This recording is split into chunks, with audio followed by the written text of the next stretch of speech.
Hello, this is manic.mercurian, and you are listening to a sample birth chart reading.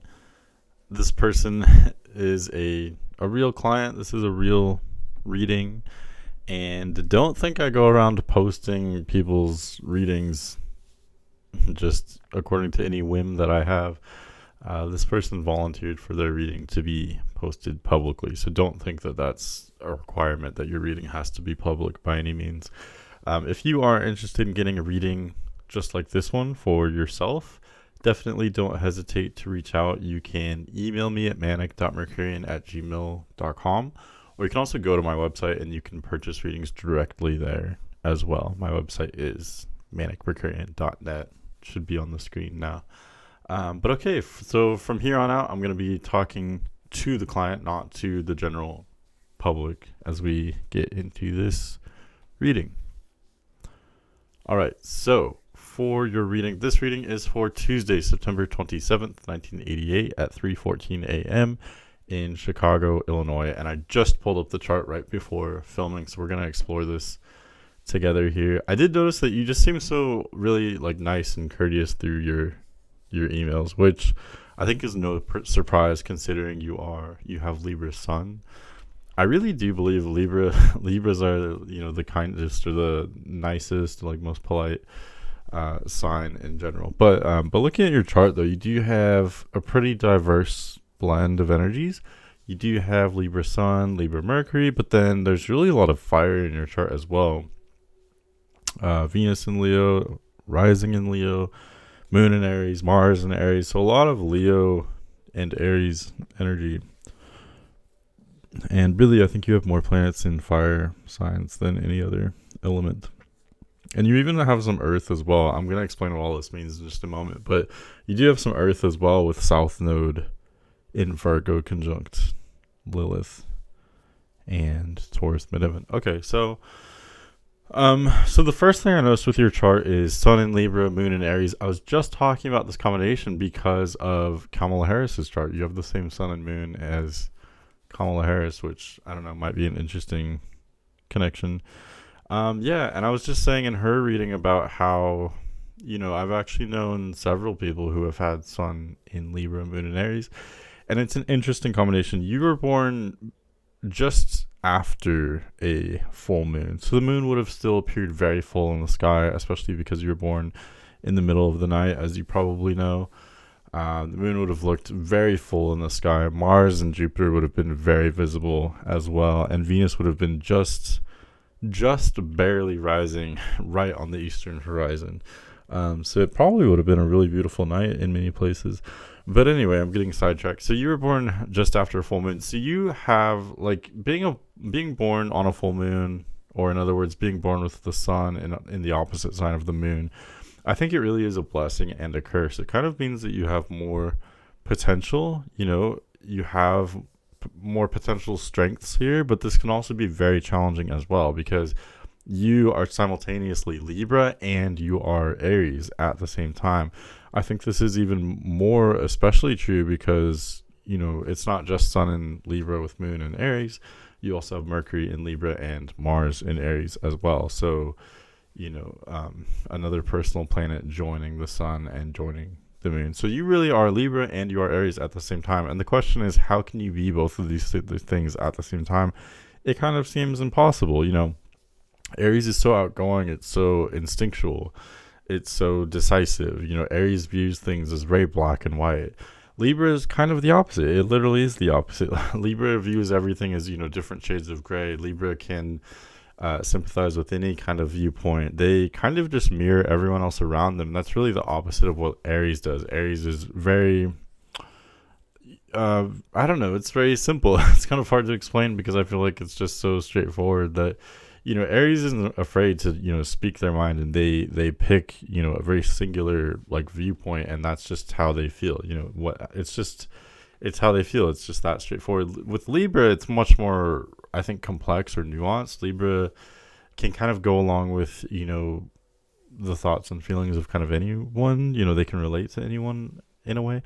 So I'm describing these two opposing forces, but I'm trying to illustrate how you are both of these at the same time. You are a little bit contradictory in that regard. And that's where, I was also saying in Kamala Harris's reading about how people with Libra Sun and Aries Moon are a bit kind of confusing, at least on an astrological level, to figure out. I do think they tend to be very social and they tend to speak their mind, because Moon in Aries, it's such a strong placement. It really shines through the whole personality, because the moon, as you probably know, has to do with your core personality, your how you process emotions, and Moon in Aries is very volatile. It's funny because I was just thinking about Moon in Aries. Right now my boss at my day job is Moon in Aries. My dad has Moon in Aries. I've known many people with Moon in Aries. I've dated one. I work with another one. But what I've noticed with people who have Moon in Aries is it's almost like you guys have too much energy sometimes. Like, you are so passionate about everything. This may be even more true for you because of your other fire placements as well. Like, there's part of you that is like Libra, that is very kind of cool, calm, detached, diplomatic, nothing gets to you. But I think generally you can fly off the handle though. Like, you can be very passionate because of your fire placements, but particularly your moon in Aries. Because moon in Aries is a bit out of place. Really, your sun and your moon are both kind of out of place in my opinion. They're neither one is technically actually the sun is in fall in Libra. It's debilitated. Moon isn't technically debilitated in Aries, but it's just a bit kind of out of place, because moon, like I said, it's your emotions, it's your core personality. Ideally moon is kind of more comfortable in these like soft, like stable, nurturing signs, very emotional signs, like generally water and earth signs, right? Like Cancer, Taurus, even Pisces, or maybe sometimes Virgo. Putting moon in probably the fieriest sign in Aries, it's just very intense. Like, there are huge strengths to it, but there's also downsides. Like, you can be very passionate, you can be very energetic, but sometimes you may actually border on being maybe too passionate or too direct sometimes, which is very unusual for a Libra. But the question is, can you balance the strengths of Aries while also having the strengths of Libra? Because when you are unbalanced, you'll actually see the downsides of both. Like, we can see that and I hate to continue comparing you to Kamala Harris, you'll have to forgive me, but she's a great example though of, for those that do want to be critical of her, you can kind of see the worst of Libra and the worst of Aries. I shouldn't talk about her because I don't want to get political, and this isn't about her, this is about you. But I just want to illustrate that point of, your worst case scenario, your worst manifestation would be somehow having the coldness of Libra, because Libra can be cold. Libra's not always bubbly and warm. Libra can actually be very cold and detached. Having that like cold, neutral indifference of Libra, but also having like the, I don't know, the aggression or belligerence of Aries. Does that make sense? So that's where I'm saying, it's very dramatic, being born near full moon, having sun and moon in opposite signs. It's going to be difficult to balance the contrast that you have within yourself. But if you do learn that balance, and I think this is something that comes with time, the older you get, the easier it will be to balance these things. I've noticed many people with sun in an air sign, moon in a fire sign, tend to be very aggressive, or that's not even really the word I'm looking for. They tend to be maybe very dramatic when they're younger, and usually they learn to kind of mellow out as they balance this contrast when they get older. I think, that's not something I've noticed in every single person with placements like this. But I just think it gets easier over time. It'll be easier for you to learn that balance. And when you do, a chart like yours can be extremely beautiful, because you can simultaneously be very diplomatic and respectful of others, because of your Libra side, but also warm, direct, passionate, what else? Confident, because of your Aries and other fire placements. So I think so far it looks like a challenging chart, but also there's huge potential there as well. I think it's a really strong dynamic. So that was the first thing I noticed: sun in Libra, moon in Aries. The second thing I noticed was Venus conjunct ascendant in Leo. I think this is a really enviable placement or configuration astrologically. I would love to have, well, I actually do have Venus in Leo, but I would love to have it conjunct the ascendant in Leo. That is just so beautiful, because both the ascendant and Venus do really well in Leo, in my opinion. Really, honestly, in my opinion, most placements kind of do well in Leo, not all of them. But with Venus and Leo, Venus is in joy in the fifth house. And so my philosophy is, to some extent, Venus is also kind of in joy in Leo. It's the most fun sign to have Leo in. With Venus and Leo, your love is very straightforward. You are confident in love. You may kind of overly analyze other parts of your life because of that, Sun in Libra, and especially Mercury in Libra. You can actually be an overthinker in some areas. But judging by your chart, I don't think you're going to overthink your romantic experiences as much. Even sexuality as well, because of, not just Venus and Leo, but Mars and Aries as well. So, you tend to be very forthright with your love and affection. I think you would be very strong-willed in that area. You would kind of just say, hey, well, this is just me. I want to be as authentic as I can. And that way, I'll match up with the right person who's truly right for me. You're not going to change yourself for anyone to try to impress anybody. You want to just be your raw, authentic self. So that's why, Venus and Leo, it's a very strong placement. It's very fun, but also, strong-willed. But because Venus is conjunct the rising, this really colors your entire personality. The other thing, too, is having Venus conjunct the rising, Venus's energy is infused into the rising. The rising has to do with your appearance, your mannerisms, your vibe. It's kind of your approach to life, your approach to situations and people and things. So having Venus conjunct the rising in Leo, this is huge benefic energy. It's very positive, very favorable, very pleasurable. You would come across kind of like a love goddess or love god, because Venus literally is the goddess of love, right? So you would come across, very maybe seductive or charismatic. And it just helps even more that this is within the sign of Leo, because Leo kind of is those things anyway. That's why Venus matches up with Leo pretty well, because, even if you didn't have Venus conjunct the rising, having rising in Leo means you come across like a Leo. You can be very direct and kind of bold and warm with how you approach situations and how you approach people. You come across like a leader. I was going to say you'd be a better leader than Kamala Harris, but I promise I'll stop comparing you to Kamala Harris. I'm only saying that because you have Sun in Libra and Moon in Aries. Your astrology is just a little bit similar.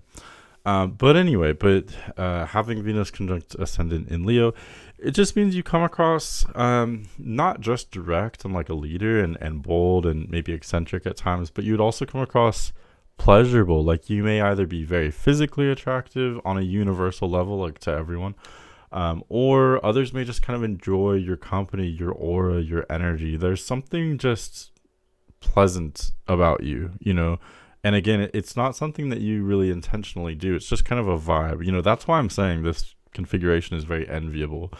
It's just your kind of energy. Like, others just enjoy being around you. It's easy for others to be around you. And I think it's a really nice balance of, coming across direct and powerful, but also easygoing at the same time.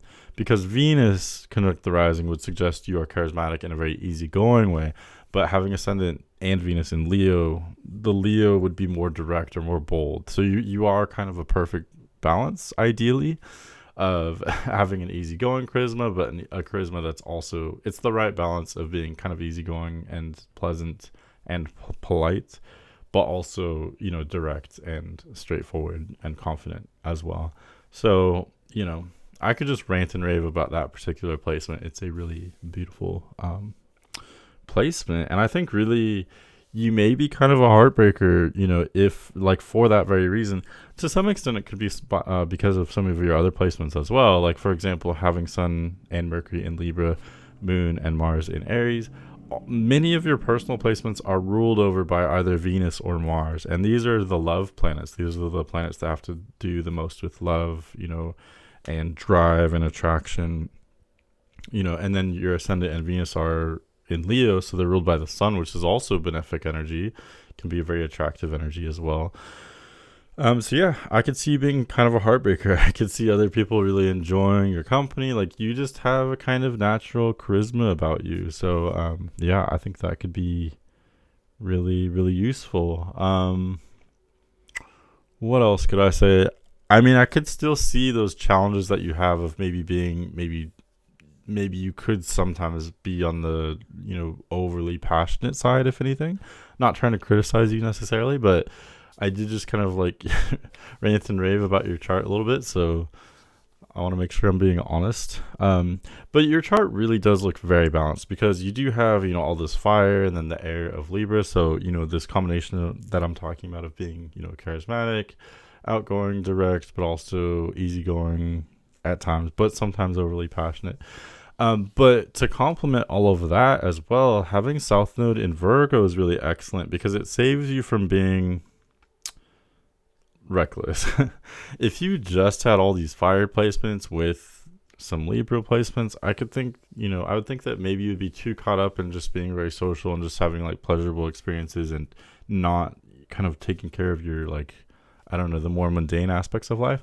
But the South Node in Virgo really does save you from that. It really does suggest that you are very responsible. You can be tidy. You can be organized when you need to be. You can put thought into things and like I said, just take care of the mundane aspects of life. Going to work, paying your bills, taking out the trash, things like that. You can handle those things because of your South Node in Virgo. That's really how powerful the South Node is. It's a shame that placement is often overlooked by astrologers. But it really does have such a dramatic effect on a personality that even if you don't have a lot of other Earth placements, like you generally don't have a whole lot, just that one placement suggests that you are kind of responsible in those ways. I'll talk more about the South Node in the next chapter, but let me just kind of look around. One other thing I did want to mention is Jupiter is also in a very beautiful place. You're actually having your Jupiter return this year, so congratulations to you. This should be a particularly auspicious year for you. Hopefully, it has been so far, but if it hasn't, it should continue to be or should become more fortunate for you as we go on.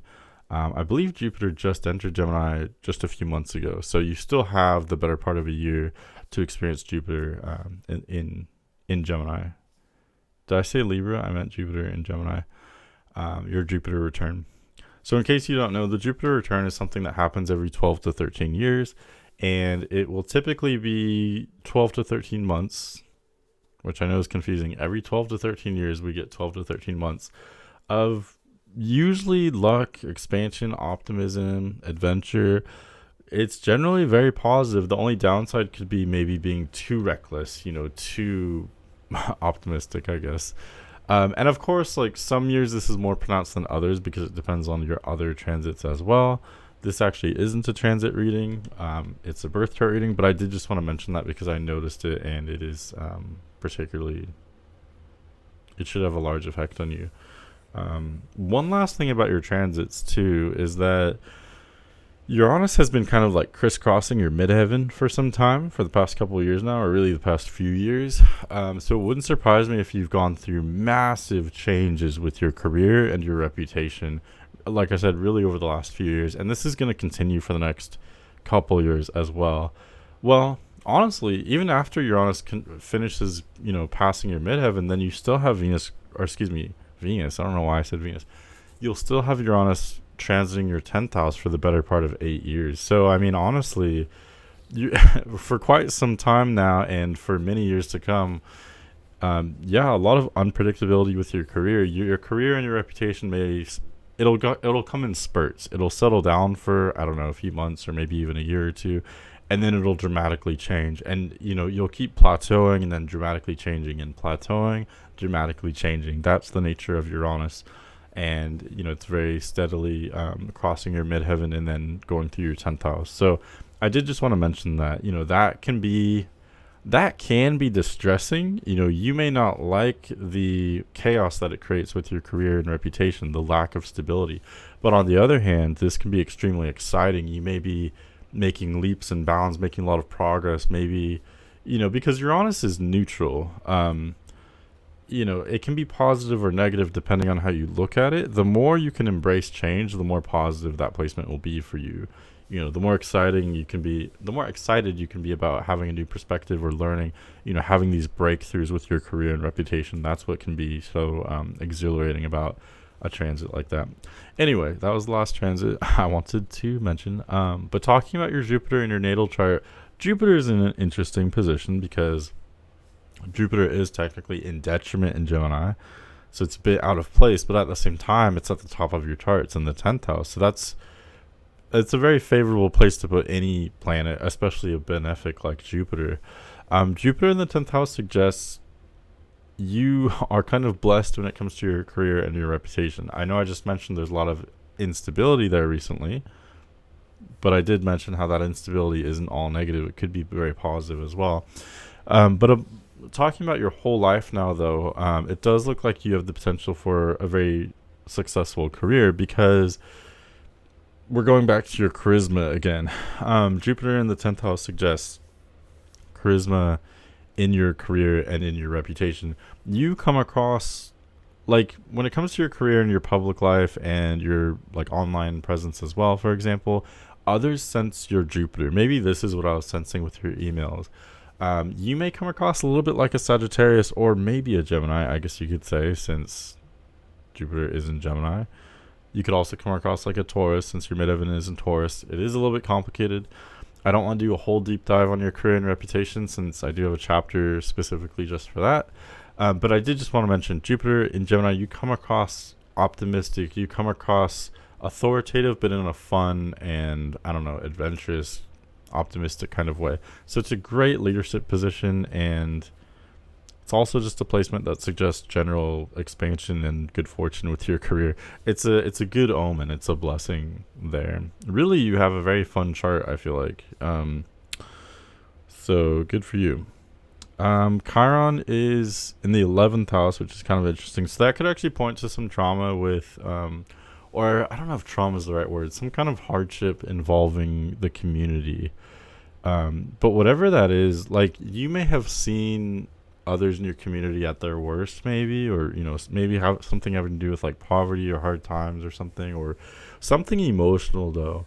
But whatever it is, I think it made a deep connection between you and your community. Like you feel like you have to serve or help or heal your community in some kind of way.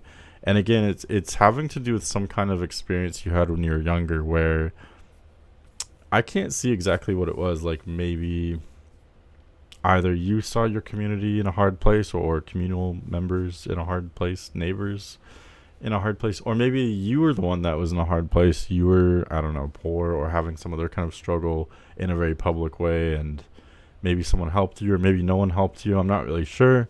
But whatever it is, that experience formed this deep bond between you and your general community. Like, I think you would really value your, neighbors, community members.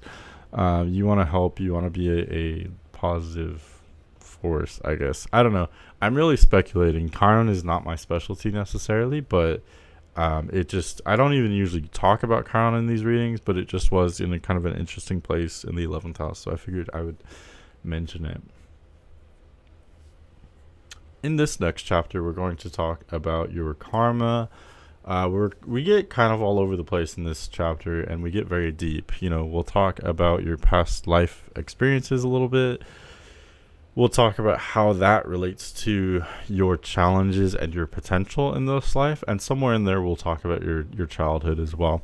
So going back to the South Node. South Node is in Virgo in the 1st house, but it's conjunct Lilith as well. So you have North Node in 7th house Pisces. Okay, so having South Node in 1st house Virgo, let's just start with South Node in Virgo. So that suggests that in a past life, you were someone who, honestly, like a doctor always comes to mind. It may not have necessarily been you being a doctor, but something involving you being, like, you had to constantly be on time. You were needed. You were constantly helping other people. So you had to be exact. You had to plan out your day and be very structured with everything, and you had to be very knowledgeable, and It's almost like you have this survival mentality from these past lives where you were, I don't know, there was such a demand for your time, your energy, your mind all of the time. So that's where, you had to be routine oriented and precise. What else? So that's where I say, you may have been someone like a doctor or some other kind of like servant, or maybe someone who had to deal with like technicalities and a great deal of information. You were like quote unquote turned on like all the time, mentally speaking.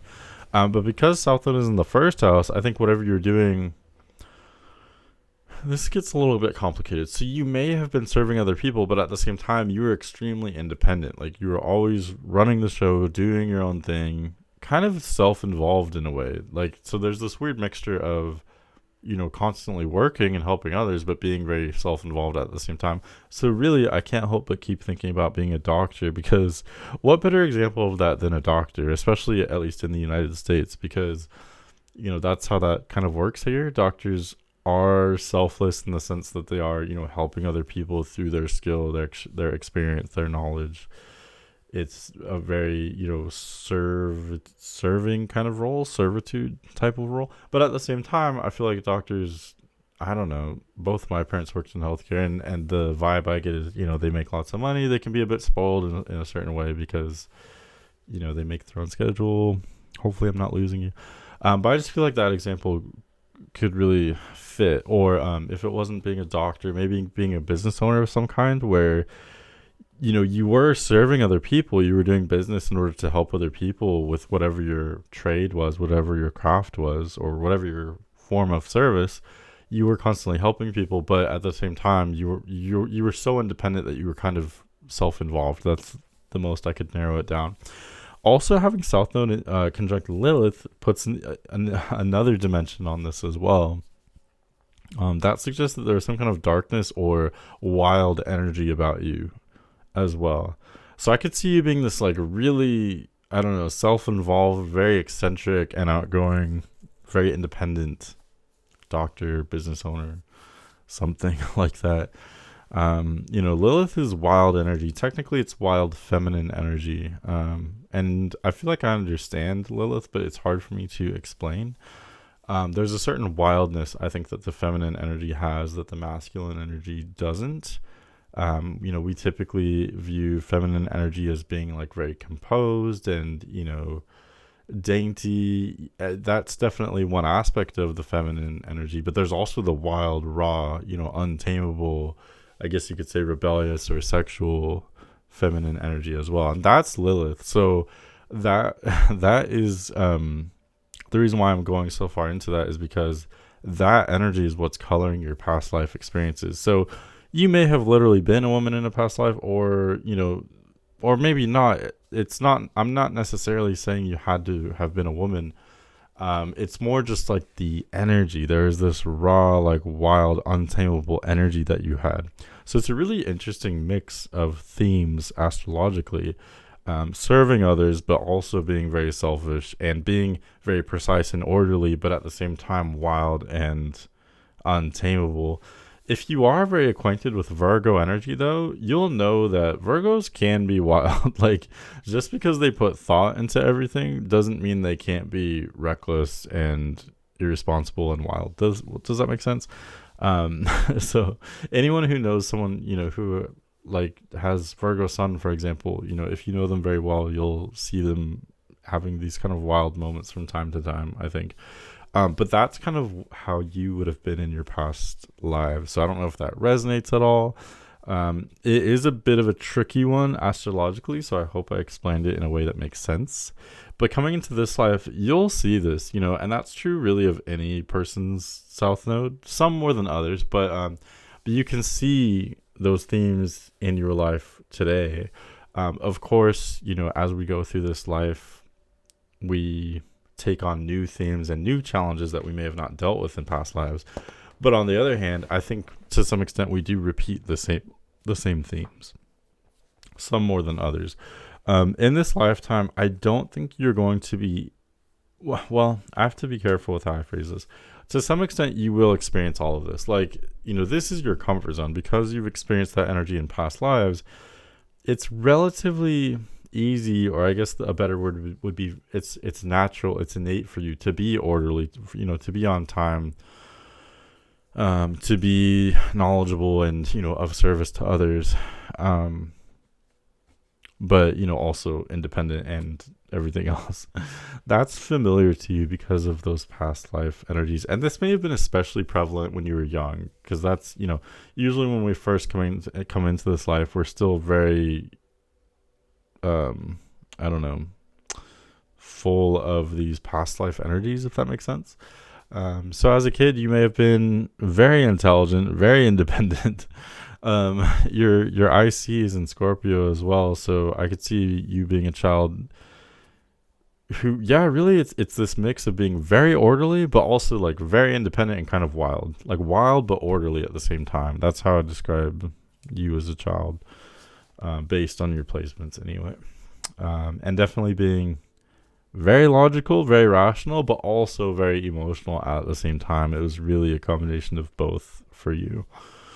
But anyway, so talking about these past life themes, it will be easy for you to repeat those themes in this life. And I think to some extent, it makes sense to repeat those because you have such experience there. Like for instance, what I was saying earlier about you being responsible and orderly, handling the more mundane aspects of life. Like, that's excellent. It's excellent that you know how to be responsible and take care of yourself. There's nothing wrong with that. But I always talk about balance here. I've said in other readings, it would be a waste to completely repeat the themes of your past lives, because then what's the point of this life? But on the other hand, to completely abandon the knowledge and experience you have from past lives would be a waste as well. So that's where this issue of balance comes into play, of balancing that fierce independence you have, fierce intelligence. But also, let's look at the North Node. North Node is in 7th house Pisces, which is completely different.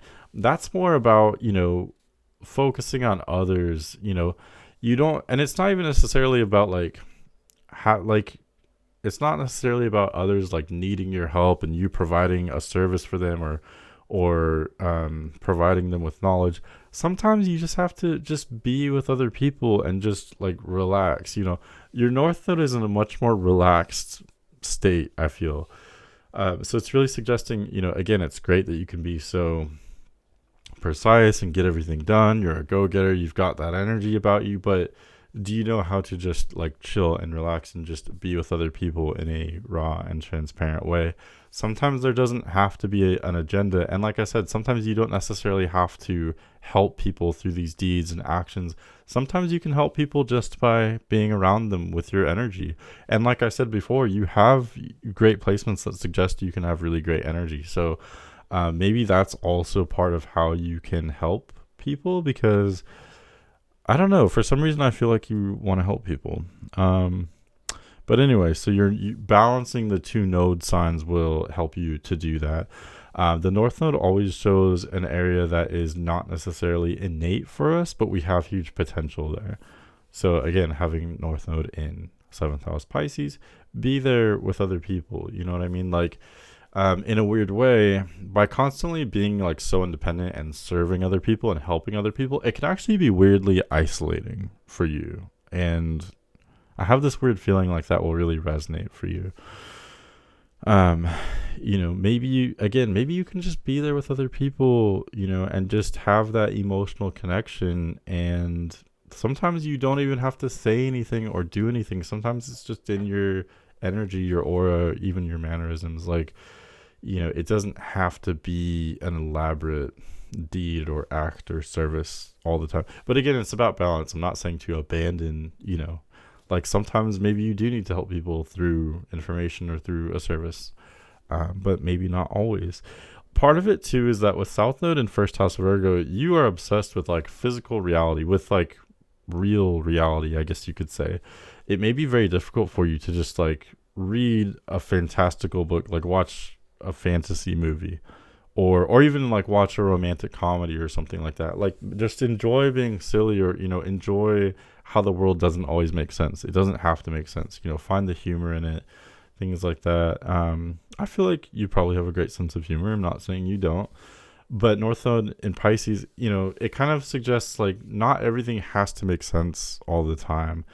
Are you truly open to other people and, other energies, other emotions as well? I think part of you, although you can be fiercely passionate, I think emotions may be difficult for you because your chart is very balanced. But I think the one area where you may especially lack balance is you really don't have a whole lot of water placements. And especially because North Node is in Pisces, I think this is a difficult element for you. Pluto in Scorpio is your only watered planet, and that's a very distant outer planet. So it may be difficult for you, not just emotions, but things that are fundamentally illogical or inexplicable. I think it's great that you're into astrology because that could be an excellent bridge where you can be very rational and like make sense of all of it and find the patterns. That's fine, but I think astrology helps to open us to things that are less explainable as well. Astrology, has this like mystic, I don't know, vibe about it, but it also has to do with a lot of things about, psychology and emotions and things like that. And emotions are fundamentally illogical, right? Or intuition, things like that. Other spiritual kind of activities or topics may help you as well. Because it's like Pisces, basically like, learning to be a little bit more like Pisces may actually help you. And specifically 7th house Pisces, it's all about focusing on other people and other energies, being receptive to anyone and everyone, kind of regardless of, where they're at. So I don't know if that makes sense at all, but again, it's about balance. I think that's the main takeaway I want you to have. And really that would be true with any nodal placements, regardless of where your nodes are. It's always about balancing the South Node with the North Node. South Node is where you're coming from. North Node is more about where you're going to, but it's not about completely abandoning one or the other. It's about having both. And because they flow into each other, I think in Eastern astrology, they call it the dragon's head and dragon's tail, right? K2 and Rahu or whatever. So it's like two sides of the same coin. You can't have one without the other. If you are, sometimes we can become unbalanced, especially with, like when we're younger, for example, completely dwelling on the South Node and just focusing on our strengths there. Ideally we'll have balance between the two. Saturn is also a placement which can suggest kind of similar themes, because Saturn has to do with an area of life that is especially challenging when we're young, but ideally we rise through the challenges and tribulations, and we can become an expert in that area as we get older, especially after age 30, which you are. So your Saturn is in Sagittarius, and it's actually conjunct Uranus, which is kind of interesting. So that would suggest that at a young age, this is interesting, and I actually have a very good friend who was born just a couple months before you, so he has a similar dynamic. But it's interesting because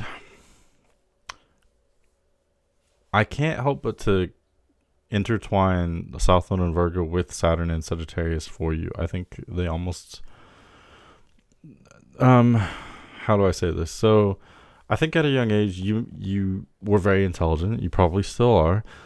But you may have been obsessed with like learning the right answer. Like, you may have thrived at school. You may have been very competitive, I feel like, but also, very academic, very intellectual.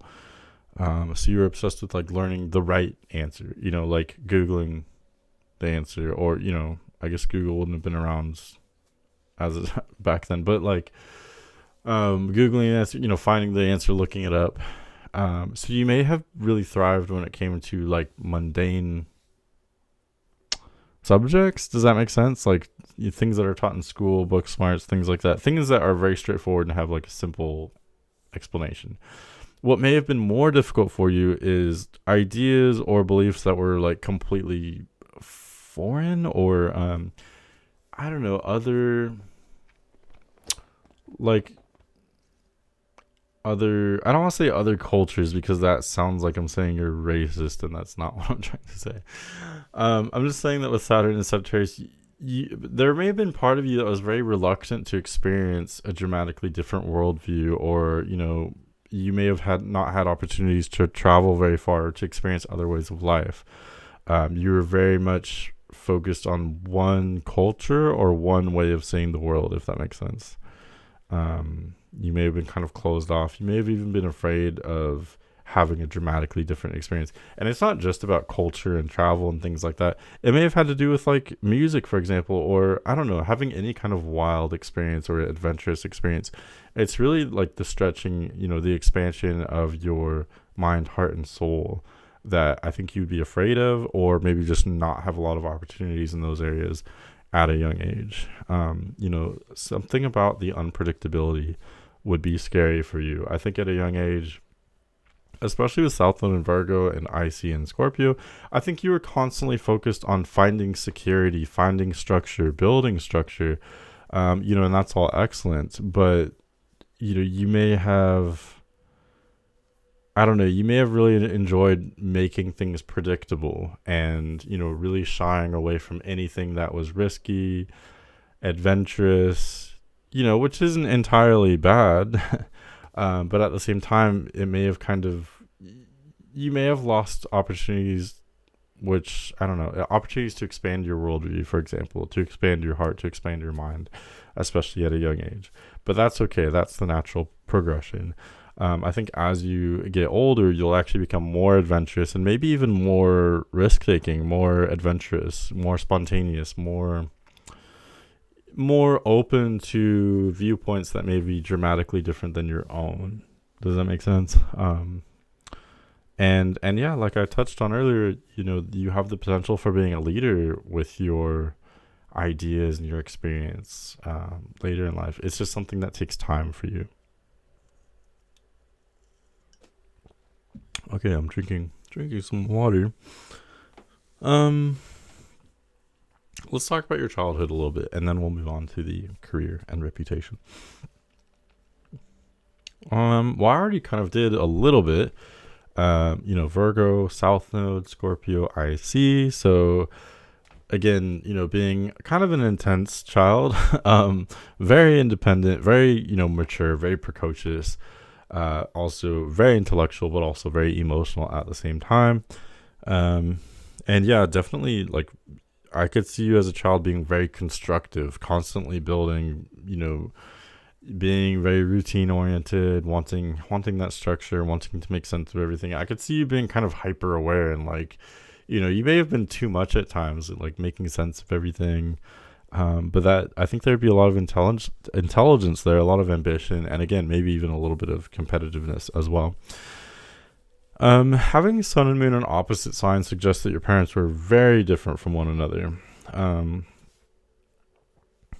And I could see, this is a bit of speculation on my part. This is always like the part of the reading that I'm least confident about. But I could see the gender roles being maybe slightly switched for your parents, the traditional gender norms. So, for instance, your father may have been more kind of passive in nature, and your mother may have been more authoritative and, I don't know, confident and more of a leader, kind of, if that makes sense. Your father would be more just kind of chill and laid back. That's what the sun and the moon suggest, because sun is often said to represent the father, moon is said to represent the mother. But having those in opposing signs means that they may have not always gotten along. They would have had completely different views on life and different views on, parenting, different parenting styles. They may have expected different things from you. Your Leo rising, though, to me suggests that your parents wanted you to be like social and confident. They wanted you to be liked and loved and, to be kind, because the rising often is said to represent what your parents like instilled in you or wanted from you. They, I don't know.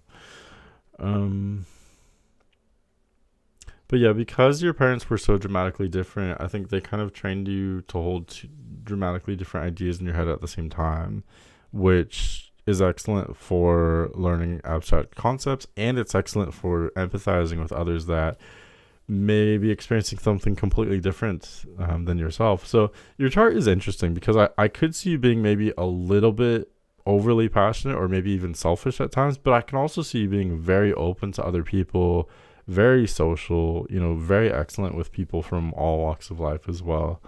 I think they would really enjoy your warmth, your balance of of, being diplomatic, but also being so direct and so straightforward. I think others would really kind of cherish your energy. But I'm getting off topic now. Saturn. So Saturn is said to represent the father. It's actually in a decently strong place, even though it's sort of at the bottom of the chart. It is in, well, Sagittarius is, I guess, a weird sign for Saturn to be in. But Saturn is direct, and it's in the 5th house, which does form a strong angle to the ascendant / first house. So I think your chart suggests that your father would be very present in your upbringing. And really, it looks like your mother would be very present as well, generally speaking. Both the sun, not as much, but Saturn and the moon are in very prominent houses. So that suggests very present parents. Okay, let's talk about your career and reputation.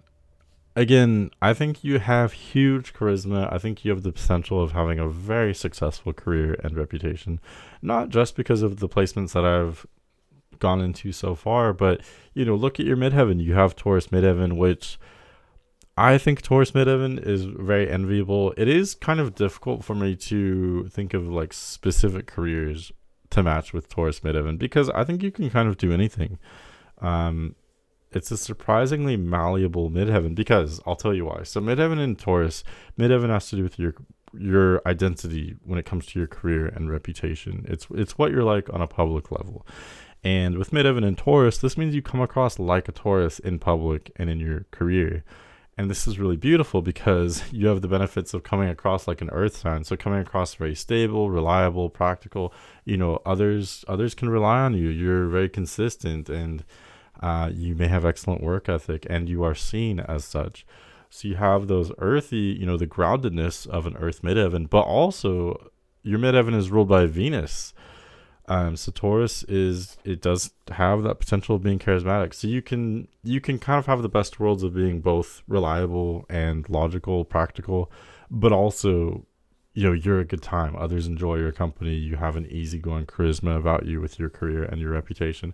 And really adding in Venus conjunct the ascendant and Jupiter in 10th house, these are just adding, they're echoing the same theme of you having a lot of charisma in life in general, but especially with meeting people and your career and reputation. So that's the main thing that stands out to me. I think it would be a waste not to utilize that energy and do something social, something with other people. You could definitely be a leader. That could be part of it. With your chart, well, yeah, I guess Aries moon. I was going to say you don't necessarily have to be a leader, but then I remembered Aries moon people do not like to be bossed around. And that's really what I love about them. Like, they're very fiery, very passionate. Even with that Libra sun, I would still say that with Aries moon, you can go with the flow sometimes, but for you to follow someone else's orders, like, either they have to be someone that you really truly respect, or you need a lot of room to breathe, and you need a lot of autonomy, I think, as an Aries moon. So yeah, I think you could definitely be either a leader or, I don't know, just something using those people skills. I think you can just be so, like, this chart to me looks so charismatic, so warm. Others just so love being around you. So that's really the main thing I see for your career. Honestly, I do. And again, going back to the very first thing I mentioned, which is, sun in Libra, moon in Aries. Anytime you have sun in an air sign, moon in a fire sign, or even vice versa, I think it can be very beautiful socially, because you have the, the warmth and confidence of being a fire sign, but also the, coolness and laid back energy of an air sign. You have both. I think that can be very powerful socially. So yeah, it's hard for me to narrow it down. I think whatever you do for your career, on the one hand, I could see you having multiple different careers throughout your lifetime, but at the same time, I think when you're in a career, you generally would be very committed. You wouldn't want change. Like you would just want to do the same job for many years with Midheaven in Taurus. So yeah, so it's really hard, it's hard for me to speculate. Some kind of leader, something with being, I don't know, either serving other people on some level, or something that adds to your charisma, I think, too, is that you can be intellectual. Like you can be very conversational, you know, between your South Node in Virgo, Sun in Libra, Mercury in Libra. These are very intellectual placements. So you have this mix of, you know, the fire, the warmth of Leo and Aries placements, but also the intellect of the Virgo and Libra placements as well. So yeah, you would be an excellent conversationalist. I don't know. I don't know. I could see you being like a high-end prostitute. Part of me was telling myself not to say that, but I couldn't help it. Obviously I'm joking, but you know, something, I don't know, something using your charm, being a leader. I don't know, something in hospitality. I could see being like, you know, a server at a classy restaurant. I don't know. I have no idea. It could be anything really, but hopefully you get what I'm saying.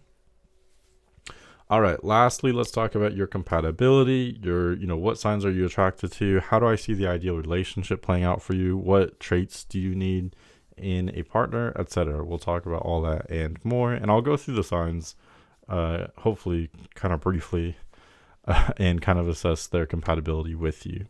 So to do really all of this, I will mostly look at Venus, Mars, and the descendant.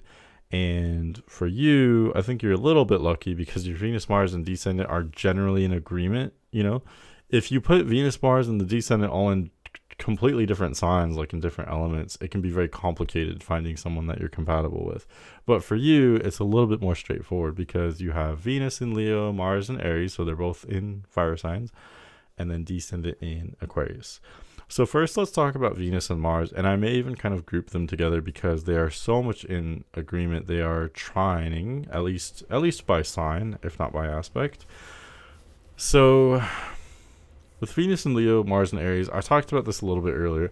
You could be very confident, extremely confident with your affections. Like, you know, you could be very flirtatious and, I don't know, very confident with attraction, relationships, romance, sex, etc.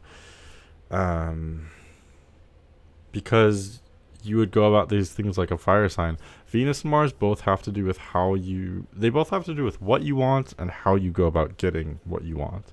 And because both of those are in fire signs, you go after what you want in a very direct way. It's very transparent. You're not afraid. You're kind of confident in that way. And like I said, you may be very strong-willed, and you may have the philosophy of, you know, I'm just going to be my raw, authentic self.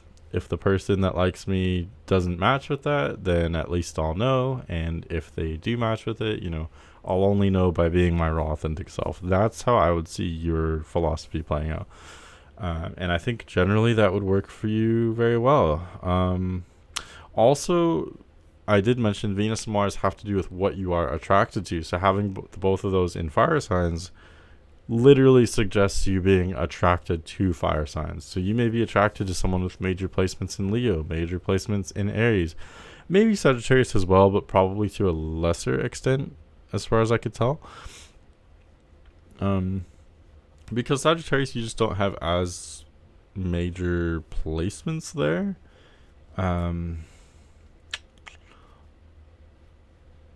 And it is a little bit tricky though, because we'll talk about your descendant in a couple minutes, but descendant in Aquarius suggests you do want someone intellectual as well. You want both. You want someone very confident but also very intelligent too, which, hearing that, you may say, well, doesn't everyone want that? And honestly, no. People want dramatically different things in relationships.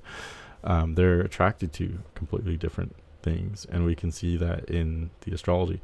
But your descendant Aquarius actually does suggest to me that maybe you would find Sagittarius very attractive, because they would simultaneously be confident, warm, you know, enthusiastic, adventurous, but they'd also be intellectual and analytical. So you may actually really enjoy Sagittarius. Most Libras don't, but because of all your fire signs, fire placements, you may enjoy Sagittarius. But generally, I would lean maybe even more to Leo or Aries. I think you're wanting someone a little bit more straightforward. Sagittarius can be more complex, they can appear contradictory at times. They're a little bit more complicated. I think you can enjoy someone who's complicated as a friend, but I think as a lover, you're looking for someone more strong willed and very confident, very straightforward, decisive, etc. Because really, your three major compatibility placements are in Leo, Aries, and Sagittarius. And one of the commonalities between all three of those signs is that all of those signs are leaders. They're all very bold. I think they're all generally very decisive. They're very straightforward. They can be a little bit simple, I think. So I think that's more representing what you're attracted to. Someone bold, confident, someone who's not afraid to be an individual. They're not afraid to stand out from the crowd, to be eccentric, to be different, to be, funny or weird. You want someone that's not afraid to be their really true, authentic self, even if that means that they're going to be a little bit wild or weird or, or overly passionate. I think that would be really attractive to you. So generally, you are going to find that in fire signs, especially Leo and Aries. What else could I say? Venus and Mars don't just have to do with what you're attracted to. They also have to do with how you express yourself romantically and sexually as well. So with Mars and Aries, you may enjoy the hunt. You may enjoy the chase. So that's the energy of the hunter or the warrior. So you need someone who's a little bit energetic, or maybe even a little bit cocky or competitive, I guess. You will find that with people who have major Aries placements, and because you have Moon in Aries as well, I think you have the potential of having very deep connections with those that have strong, major Aries placements, like Aries Sun, Aries Moon. Those are the main ones that stand out to me, but maybe Venus or Mars in Aries as well could be very attractive for you, or even Aries rising maybe. That could be very attractive. You may have excellent chemistry with them, but you'll also have a deep connection, maybe deep friendship, deep understanding. Leo could also be very attractive. I have noticed many couples who have the same ascendant sign, so maybe another Leo rising person could be attractive for you. I think the reason behind that is because when you're dealing with someone who has the same ascendant sign as you have the same approach to life, you have the same vibe, the same aura. So it's like you're just on the same page, even if the rest of your placements are dramatically different.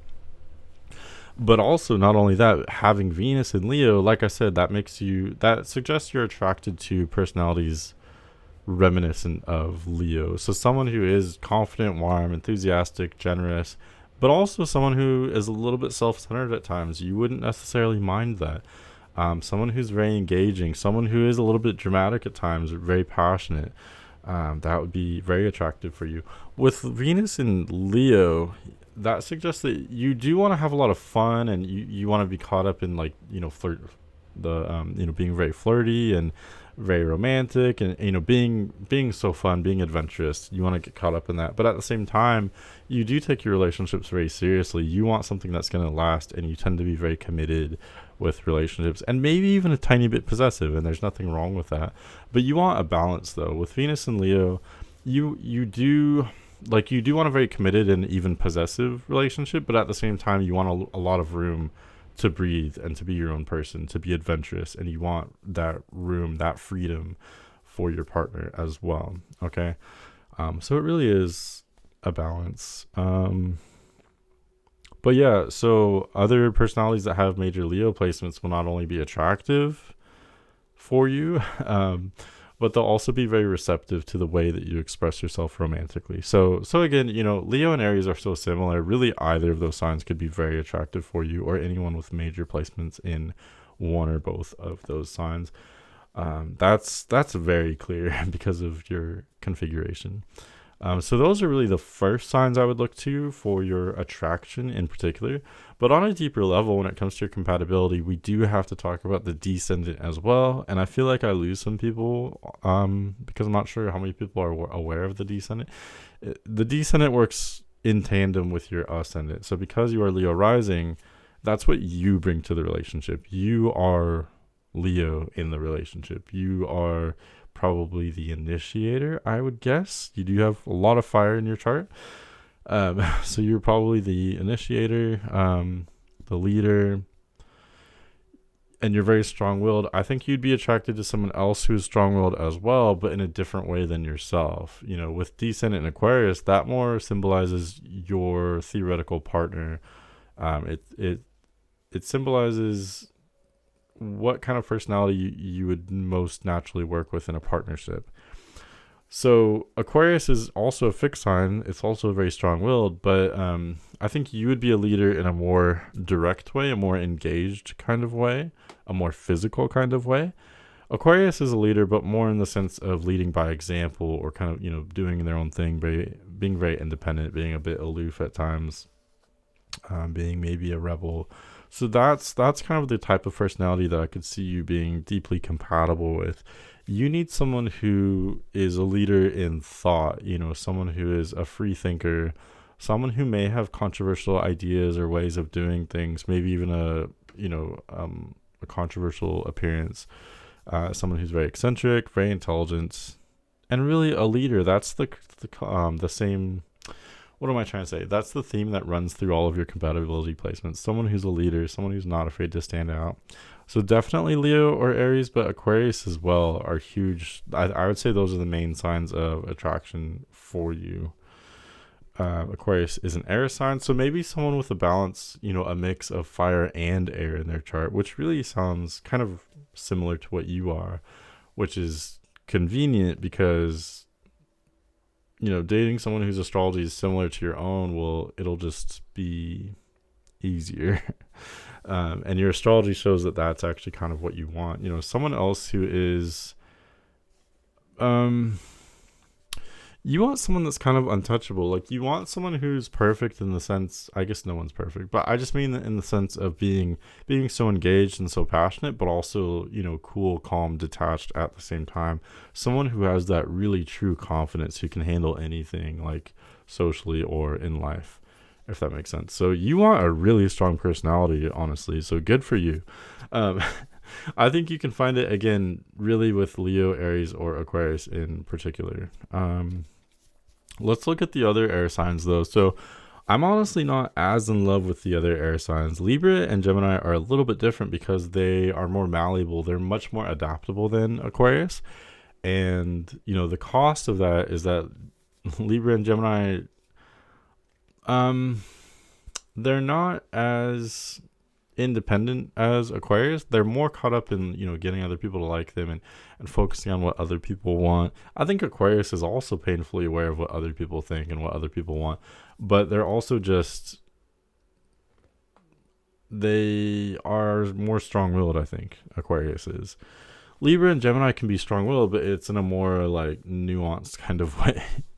They're more complicated. They're more constantly changing their minds. They're more indecisive. You know, they're more nuanced. They see like every side of things. So on some level, you will relate to Gemini and Libra since you have your Sun and Mercury in Libra.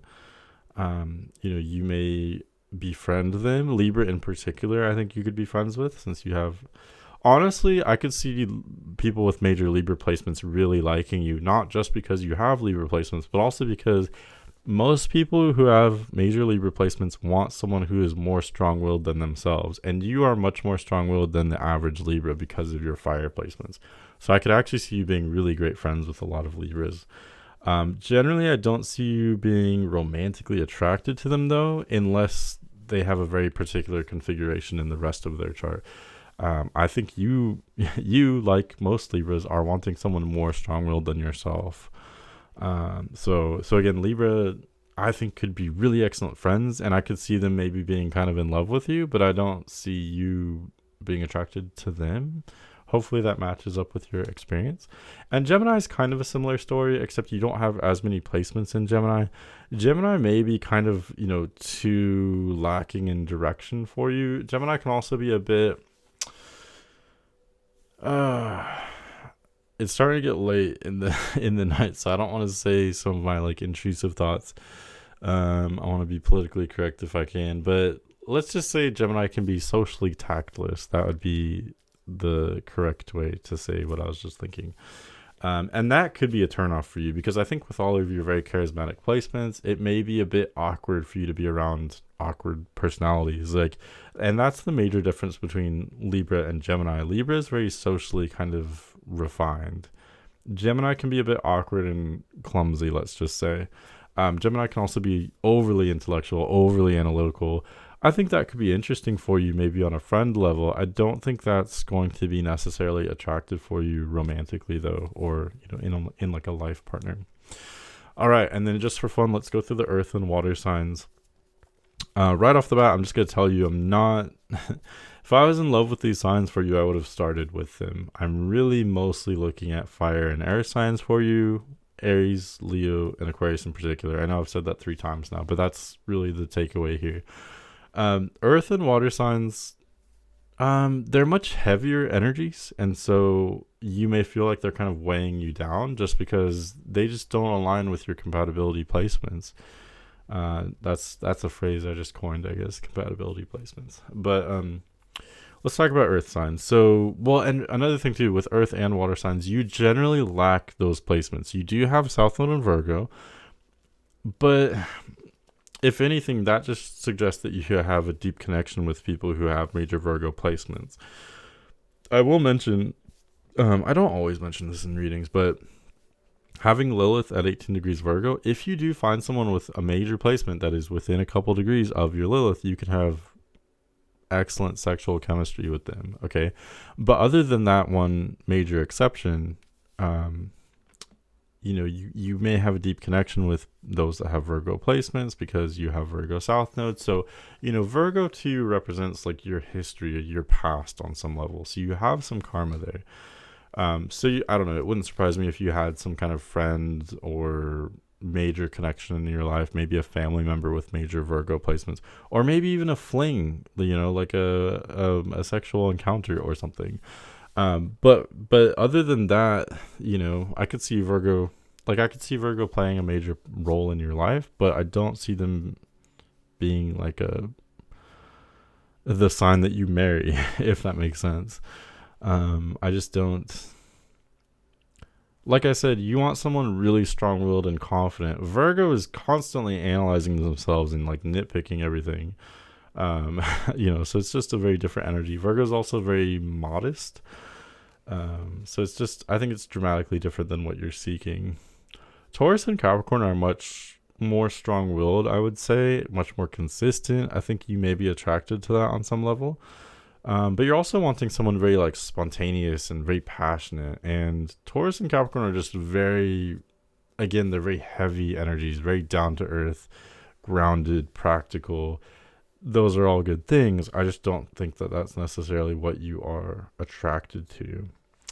Something I was going to mention earlier is that because you lack earth and water signs, these energies may be very attractive to you, especially if you are in phases of your life where you are particularly open to energies that are different than yourself. So when you are in kind of exploration phases, earth and water signs can be so attractive because they may have huge strengths that you lack, and vice versa. You may have strengths that they lack. And so I think you could have a very passionate dynamic with someone with a lot of earth or water in their chart, but that would be difficult to maintain because they are just so dramatically different than you are.